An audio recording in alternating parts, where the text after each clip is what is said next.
I'm JJ Perez, Inside Runner Sports. Greg Luca, San Antonio Express News here in the beautiful Alamo Dome, following the Roadrunners' 41-27 win over East Carolina. Greg, the Roadrunners look pretty good again for the fourth win in a row.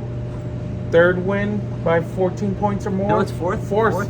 Yeah, because it was 50. It was 3 wins by 15 or more, and they got a little bit closer today. Yep. They could have. I mean, not like it mattered. It was a good garbage time score, but for those of you out there with money on the game, it mattered quite a bit. I'm sure. Right. Yeah. Another solid performance by the Roadrunners in all three phases.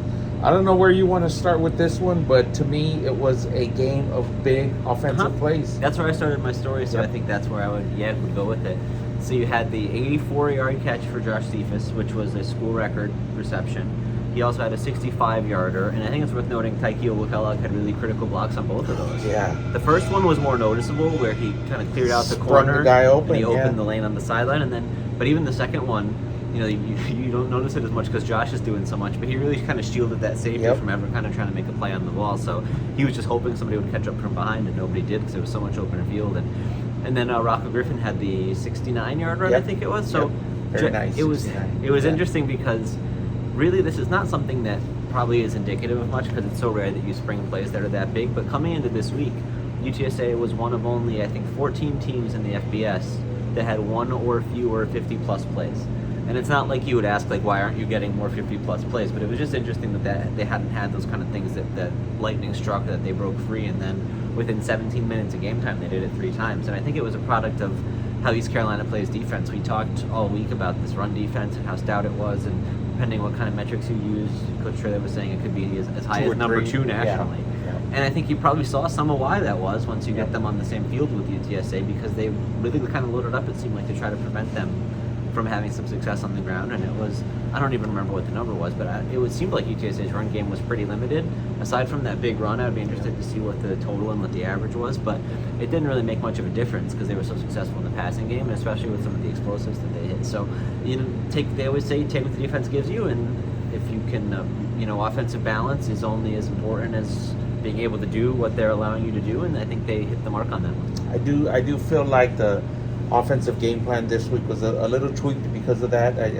Frank Harris and Coach Traylor both said post-game that these guys were stacking the box. Right. I know I turned to you at one point, so a pretty good effort trying to do that. For them to be able to show that they could do that was a pretty good showing, I thought. Over 500 yards of total offense. Yeah, first time this year. Season high in offensive production. Yeah, and it felt like at halftime they were going to potentially challenge some school records. I know I looked at a bunch of different stuff, whether it was going to be the pace slowed, whether it was going to be Frank's passing or Cephas's receiving, or the total offense record, and then it really kind of slowed a bit there in the second half. And generally, I don't think they were as good on offense in the second half. There was, they punted a few times. It's kind of muddled. Maybe it was a little bit like last week where they had a little bit of a lead and they were just kind of protecting. Yeah. But whatever the case may be, it just wasn't as explosive, obviously, as we saw and we just talked about in the beginning there. So, but it didn't need to be. They had already put up plenty of points to get the job done. Let's talk about the defense real quick. They gave up some yards in the first quarter, I think 169, and after that they kind of shut them down. Pitched a second half shutout for the whole second half until the last minute of the game. And I think against FAU it was kind of the same thing, right? The only time they really moved the ball was the opening drive. They got like half their yards on that drive, and so it's very interesting. I think maybe that speaks to coaching. That would be my first gut instinct, but without doing some kind of significant analysis to see what are you guys tweaking here and there, I think that's just the easy default answer, and there's a good chance that that's correct. But generally it just seems like they have a lot of guys who are kind of doing their thing right now, and then that's sort of been limited a little bit with some of the injuries we saw today. So we'll see what the total damage is at the end there. But it feels like they have a lot of competent players at every position that are just able to make things happen. Let's run down a few of those injuries. I don't think there were very many, but we did not see JT Clark dressed today. We did not see Cyrus Simon dressed today. It looked like Danye Taylor got banged up in the first half. He was not out there. And Kyle Wakefield. Which was not usually one you would mention, but he was out there for some reason. So I don't know if that means that, because they had Marcellus Wilkerson was working in that role. They're down Pick Cage and I don't at that know, position. Right. They're down Nana. I don't know. Did you see Wilkerson play today? I don't know that I saw him. I just don't know. I mean, he might have. It would be very easy to miss. So just because they've rotated a ton of guys and we're not taking account of all 11. Yeah. I just don't want to. I'm scared now. I'm going to look up PFF tomorrow. He's got like 47 snaps. I feel like an idiot. Well, we'll see. That's a little bit of a position of concern because Donnie was banged up a little bit a few weeks ago. Well, it was interesting because he was banged up a few weeks ago and then he looked like the best player on earth the week after that. So it was hard to tell whether that was going to be something that would ever crop up again or if he had just kind of put it behind him. So maybe it's a different injury. We don't really know. It seemed. I mean, it's really hard to judge, but he did not come out with a big brace on or whatever like he had in that Temple game. So maybe it's something different. But and then Ronald Triplett was the targeting, so was a chance that they were going to start to get pretty thin up there. But we talk again and again and again about how deep they are in the defensive line, and they showed why it wasn't much of a drop off. I felt like so. Generally, it seems like if they lose a bunch of those guys, that is going to start to take a toll on a defense that's already been up and down this season. But really, if you have a guy like Trey Moore out there who set the single season sacks record with 3, he had 3 tonight to give him to 12 for the year, and hasn't even played every game. Like it's only been 8 games and he hasn't played all of them. He probably missed 1.5, 1 3/4 games. And then clearly there was not one limited. he played where he was kind of not 100%. That's wild. It was even a sack he should have had against Tennessee where the guy just dragged him down from behind and got the holding penalty. I think they might have shorted one too somewhere along the way. Right. But so. It was interesting to hear his answer. He kind of believed he could do it, and he could do it that quickly because he's a confident guy, and he's earned that with the production that he's put on the field. So when that guy's not out there, that makes a big difference. Right. A lot of these other ones are a little bit easier to overcome. That being said, before the season, we talked about that outside linebacker position is the most important spot to keep guys healthy because we just didn't know what we had behind Danye Taylor and Trey Moore, and so I think that Danye's injury hurts, especially when, like you mentioned, there's other guys at that spot that are out. But Trey can cover up a lot of weaknesses. So maybe they end up doing the thing where Trey and Jamory Robinson both play a lot, and it's instead of this kind of nickel backer sort of situation they've been using with that other spot, they're just playing more traditionally 2 pass rushers and overcoming that some other way. They have a decent amount of options at safety, like we talked about, and corner is an interesting one because we saw DeJuan Griffin had like a club sort of thing, and then. We'll see how we've been talking about how Cyrus Dumas has sort of been getting back healthy and could get into the mix, could potentially be a pretty critical player. And just randomly, we were talking about it, and I said, let's watch how he covers this guy in this play. And he pulled up lame on that one, and I don't think he came back in the game. If it's some kind of hamstring or something, some you could see like a little. Injury. You could see there was like a little wrap poking out of there. So I don't know if that is or isn't what's been bothering him up to this point, but. Potentially a re-aggravation, and hamstrings are particularly dicey like that where it just takes a long time to get past it. So something like that could keep a guy out for a couple of weeks, but that's just guessing based on. I think on offense on the injury front we're on a Mekhi Hart watch. Seems like that could be any week. And Dan Dishman, right? Yep. They're seeming more positive. Yeah. Although it seemed like there was plenty of times Frank Harris got hit today. I don't want to say it was a bad offensive line performance without looking at it again, but there's a chance I feel that way. I don't know. It seemed like he was under a lot of pressure. That was a good defensive front too. Certainly when they decide that they're going to try to go downfield more, there's more pressure on that group to hold up longer. So it was a tougher job for them than it usually was probably. That could be contributing to it too. Let's talk about the broad picture here. The Roadrunners are 4-0. They're one of 3 teams at the top of the AAC standings with 4-0.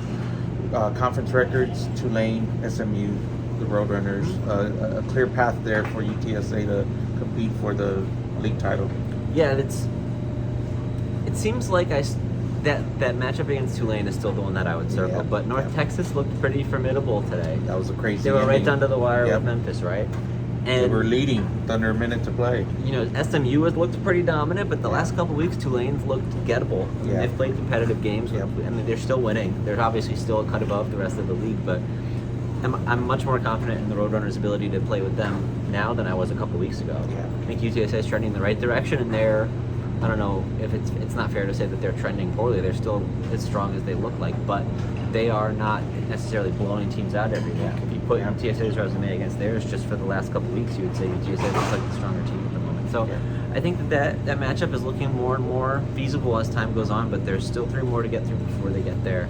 Rice, some people think is scary, and there's been times where USF looked like they might be something, and other times where they looked like they were a bottom feeder in the league. So things can change pretty fast in college football, and going to Denton is always pretty scary.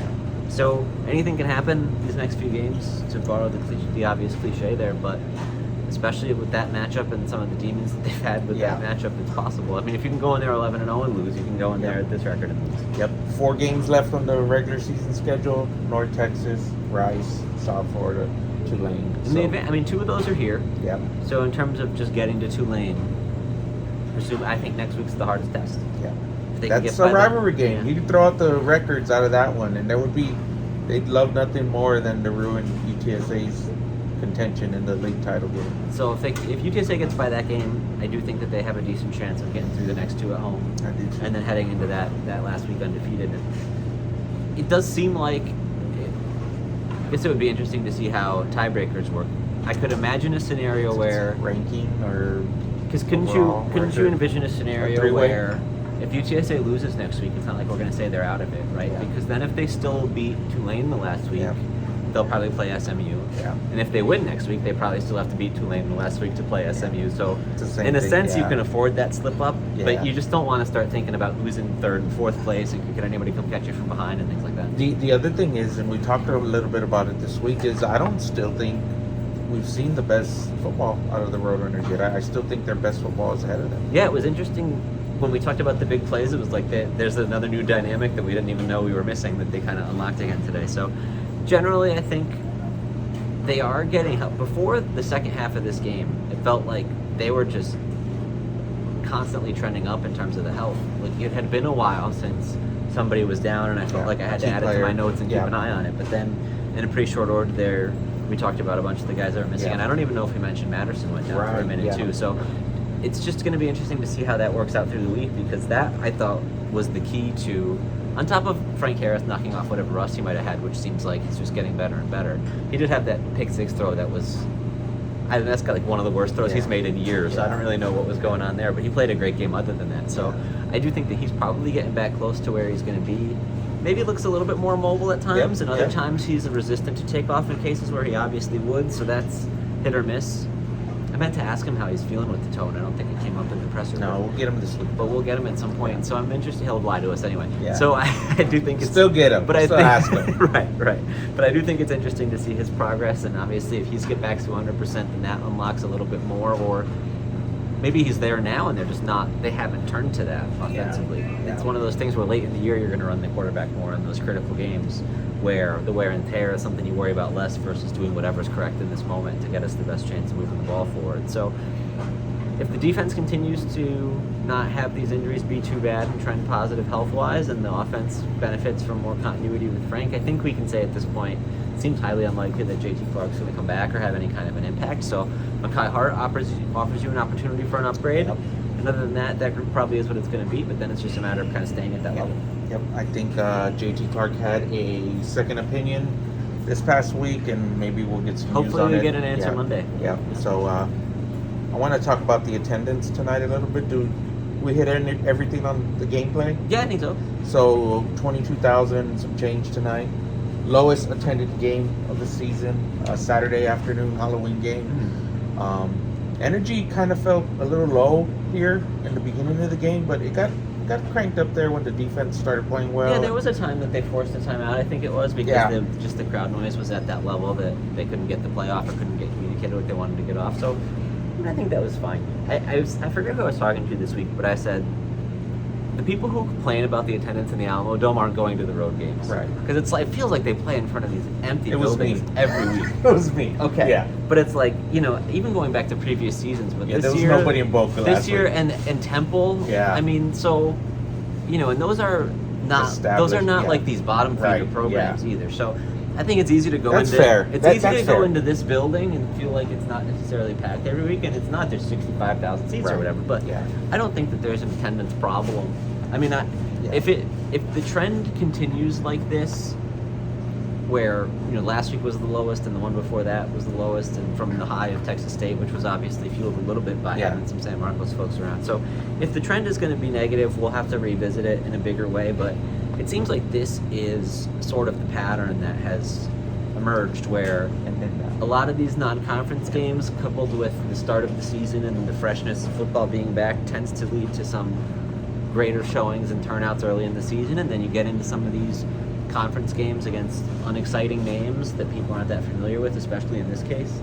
East Carolina being 1-6, I think it was, coming in here. And, I don't know who gets fired up for that. It's just the people who go see the Roadrunners every week because they're big diehard Roadrunners fans. And perhaps that contingent's growing because, if 22 is your low, I mean, we saw some of these Frank Wilson seasons, it wasn't like that. Right. So, I don't know, I wouldn't want to panic about it, but I also don't want to just ignore it either because I'm sure there's probably some people on the sideline, including the head coach, who wish it was a higher number. Yeah. But it just takes time, I guess. I would like to see who the opponents were. This was the homecoming game. So I don't know what that that means. means. To me, that's disappointing because I think you're supposed to have a plot. Are there a lot of out-of-area alums who are around for homecoming? Yeah. Like, I feel like a lot of the alums are local anyway. Right. Or just homecoming doesn't matter that much. Yeah. Is there a significant homecoming draw? I don't know. Yeah, I don't know. So I These think guys are on a 4-game winning streak and they're playing well too. Yeah. So no, that's fair. That's a fair way to way to frame it. Those are my concerns. But at the same time, I don't want to bang that drum too much because I also want to talk about the student vote to end this thing. But let's talk before that about Hall of Fame because I feel like that's all of this is connected. Hall of Fame inaugural class induction. Six people were inducted. You did a great job recapping it. You just want to hit the highlights of the six people. Yeah, I don't want to pat us on the back too much because I was in the selection committee, but I really love the group that we put together. Very diverse. I think we had 3 men and 3 women, and I think we had athletes in multiple sports. We had Lynn Hickey, the administrator, who delivered a really, really compelling kind of speech. I thought just for me, as somebody who kind of had heard some of these things, and I even interviewed her for a story a couple years ago when she went into the San Antonio Sports Hall of Fame, but didn't live a lot of that. Just you could feel the extent to which she had poured her soul into building this place, and it just felt like it meant a lot to her. And not to slight anybody else, but she was the only one who got a standing ovation, and maybe that's just because she was around long enough and knew a lot of those people on a much more personal level. But I thought it was just really telling the way that she was received and the way that she reflected on her time here. And I would encourage, any diehard Roadrunner fan through the type of people who are watching this video to try to go find that. I think it exists somewhere on the internet. Yeah, so. It was great. Great night. Yeah. And then, she was obviously foundational to football. She brings in Larry Coker, and Larry Coker's there. And to be honest, I think, as he's aging and with potential health questions, we were wondering how involved he would be in this whole thing, but he was out here on the field today, and he was up there, and he delivered pre-recorded marks on the video, but he at least went up there and got his medal and all that, and posted for the photos and stuff, and even when they did the alma mater at the end, he was back up there with the birds up and all that. So then we had Tamika Roberts, a track athlete, Mackenzie Adams, volleyball. She wasn't able to make it. She's still playing professionally in Japan. Marcus Davenport, obviously, a name everybody knows. Another foundational football piece. He couldn't make it because he's with the Vikings, and they have a game this weekend. Even though he's injured, I think he wasn't all the way there. And then Devin Brown, of course, who San Antonio Spur. Just champion. Busy summer for him. He just got in the San Antonio Sports Hall of Fame too. So it's been interesting to see just how that whole group represented such a large swath of UTSA athletics history and different time periods and different accomplishments, and it was interesting to think, if not for those people, we might not need to do the ceremony. Would we have started a Hall of Fame here if there wasn't those 6 guys to bring into it right away? So I thought it was a really cool night. I enjoyed it. Yeah, it was awesome. They did a great job with the event. Yeah, the event was. You never know class. for the first time of a thing what it's going to look like, and the turnout was strong. I think there was probably guesstimate like 300 people there, and they filled up 40 tables at Pergotti's Ranch, and everybody, the program moved along nicely. They put together nice little videos. I remember I was like, who did this voiceover? How is there somebody doing voiceovers and I can't tell who it is? Like, I feel like we know all the content stuff at this point, but it was just all really clean. So, credit to the people who put it together. No, it was great. I think one of the biggest thing that stuck with me were some of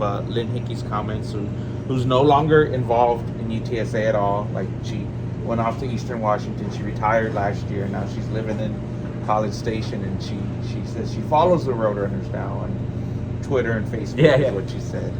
She said something like, just don't get too big for your britches, or something like that. And I thought that was relevant because earlier yesterday, ahead of that, we learned the results of the student vote to increase the athletic fees, and it was a disappointing turnout for the athletic department. UTSA got shot down the $1.50 per credit hour per year increase.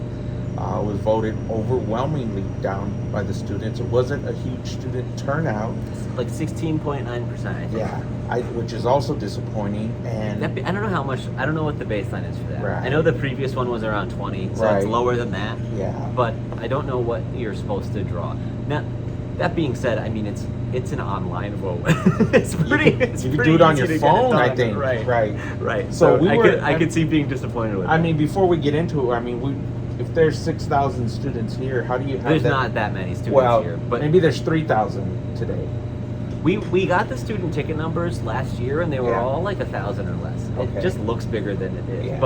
But yeah, Yeah, generally they only had like 1,100, 1,200 Right. yes votes or something, right? Yeah. I don't want to Yeah. get that number wrong, Yeah. but it was not a less lot. than 2,000. Right. It's so you would think it is not everyone who attends a game during this season. Yeah. Probably somehow some of those people didn't press the button. Yeah. So yeah. I think some of the biggest criticisms. I mean, it's been a hot topic in the social media world that Yeah. I guess the messaging wasn't what people liked it to be, and before you comment on any of that, it's a disappointing result for the athletic department because they have increased the budget, but it's like they almost expected this to go through. I want to say because they were almost anticipating and planning for that money. Yeah, that's an actually interesting point. I don't know. I mean, they wouldn't have had all of it for another 5 Right. years anyway. So, but yeah, we can go sort of big picture first. It would have increased the budget at the full allotment, where they operate around 40 million now, to about 45, Yeah. and that doesn't even account for increased enrollment, which is obviously part of UTSA's master plan. So, obviously, I mean, it's pretty clear, but, increased enrollment times student fee higher equals way more money than they're currently getting. $5 million minimum is Right. what I have in my head. Right. So, to not be able to add that to the budget does make a significant difference. It's a big blow. Now, there was some chatter after of like, athletics going to get their money either way. Maybe they move some stuff around. I just don't think it's that easy. I think Right. if they could come up with $5 million today, they would do it. They would have already had And it. so maybe there's a way that if Dr. Amy is super committed, UTSA President Taylor Amy, if he's super committed to developing athletics the way he seems to be, the way he says. you could see it show up in the direct institutional support number, Yep. which I have long tried to figure out what goes into how high that Yep. number is, and I never get any closer to knowing, but there's ways that they can just sort of come up with the money, I'm sure. But I think that as much as the bottom line matters, I think the messaging is really important too. And I think that the first person a lot of people thought about, and myself included, is Jeff Traylor, where obviously the aspiration that he stated publicly is for this to become a Power 5 level or actually in the Power 5 program. And that takes commitment from a lot of different parties. And if you have tangible evidence that the students at that university don't want to do that, why would you not be more open-minded about going to a school where the students do want to do that, where you're going to have those resources behind you? And I don't know if the 1-3 non-conference season scared people off enough that that's not going to be as busy of a rumor season as it has been the last couple years, but somebody's probably going to bring up his agent a couple times and see what might be on the table. And if it's a Houston, who seems to be like they could be trending towards having an opening, I don't know, that might start to look pretty promising compared to how it might have looked in the last couple of years. So I don't know, I just think there's a lot of, and like even selfishly, I was like, my ability to cover this team week to week is contingent on people being really invested in this product. Yeah, like indirectly it helps us. If they're not able to fund the program in a way that allows them to sustain success, and then they go 5-7 a couple years, and then nobody reads my stories, am I going to have to be a clickbait reporter? Like, what do I do to survive? And you take you off the beat. Yeah, you have to go somewhere that's else. legitimately in play. Yeah. And so it was it's just something that would be good for the department, and I think what's good for the department is good for the whole ecosystem, which was, to get into like you made a great point about the messaging, which I think really needs to be discussed at a higher level, is it wasn't they great. sold really well. We knew, you and I looked at the website and in 5 minutes said, is this like tangible enough? Yeah. And I think that was something that was a sticking point with a lot of the students who really bothered to try to get in the weeds on it, is they wanted real numbers. And I totally understand why it's hard to do that, because it's not only is your income amount contingent on enrollment, like you're immediately projecting Then we're talking about, well, it's a different number every year for the next 5 years, times the different enrollment amount. Yeah. So for me to say I'm going to give you exactly $300,000 for new band instruments is tough. That's just like hard to put a number on that. And so I understand why there might have been some resistance to doing that, but if we've learned anything from real world politics, sometimes you just say stuff and hope you can deliver it. Yeah. Because that's how you get people to vote for things that you think will be for their best Undersell interest. and overpromise. Yeah. And I just, that's like, I totally respect the athletic department's honesty in not wanting to make promises that they couldn't keep, but then nobody's interested in trying to help you move towards your vague goals that you're not spelling out all that well. And especially when you're just asking them to pay real money, like, the most interesting thing that I learned about this that I had no idea, and you can kind of like think about it anecdotally, but the Pell Grants. Yeah, UTSA, like 52% of UTSA students receive Pell Grants from the most recently available data that I pulled off the U.S. News and World Report site. And out of all FBS football schools, that's the third highest. So that's out of 130-ish programs, and that means more support. The students are having to get more support. Right. It means students financially are more strapped relative to other other schools, more relative to other FBS schools. They're just a greater level of financial need, and so it's probably harder to say, sure, why not part with $90 a semester? Right. And I talked to some people at the student paper because they were very adamantly against this. Right. And the point they made is a large percentage of the student body doesn't interact with athletics and isn't that invested. And when you say there's 35,000 enrollment and there's 1,000-ish maybe who come to the games every week, you understand that. Yeah. And they said it's not necessarily a lack of school spirit or whatever the case may be. It's just that because of that financial circumstance, that a lot of people work jobs. I'm not at the football game Saturday because I'm working. Yeah. That's my time to earn an income.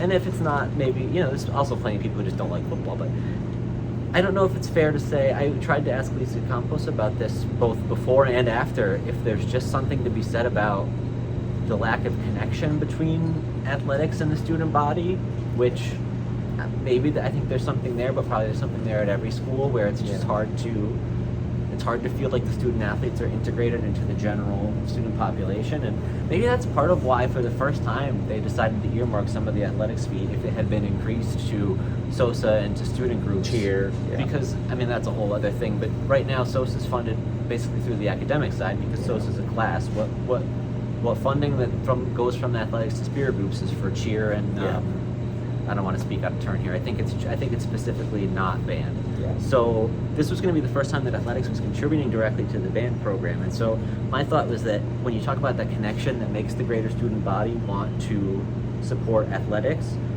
maybe it is through these groups that are sort of halfway, right? But it doesn't feel like that connection is really coming to fruition either, or that there's got to be some kind of way that they can break through and feel like they're not up in their ivory tower in the race building and that they're not relatable. But it seems like the general student body is not that interested in them aside from the ones that we see out here, which is just not a big enough number. And I don't know, maybe that's just how it is. But one of the questions I asked is, when you present people the opportunity to support athletics, why their response isn't, yeah, I love sports. You know what I mean? Like, it would be nice if people just took it in their nature to want to support the athletics programs. But again, all the different factors we talked about, I don't want to take another lap on it. It's just hard to ask students for that unless you're telling them exactly what they're going to get.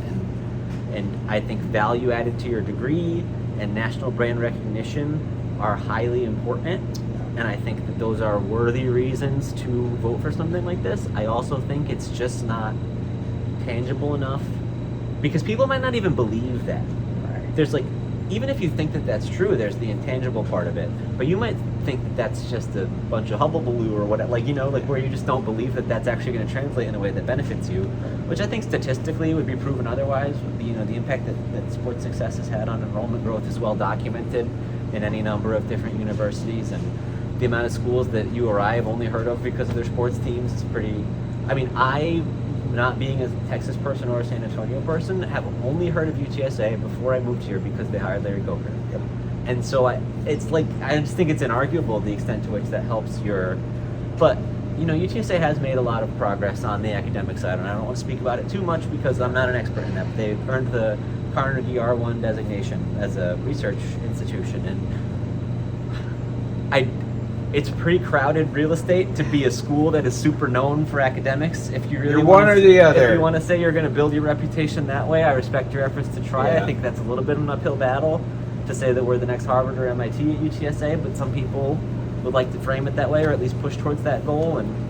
But when you start talking about, like, I don't want to vote for this fee because the parking and the Wi-Fi are bad, there is a little bit of an issue with the messaging to make sure people understand that that's not unrelated. The oldest building on the school's campus is the oldest. Come on. But I do want to know, it's impossible to answer this question, but I really do want to know the extent of people who voted no.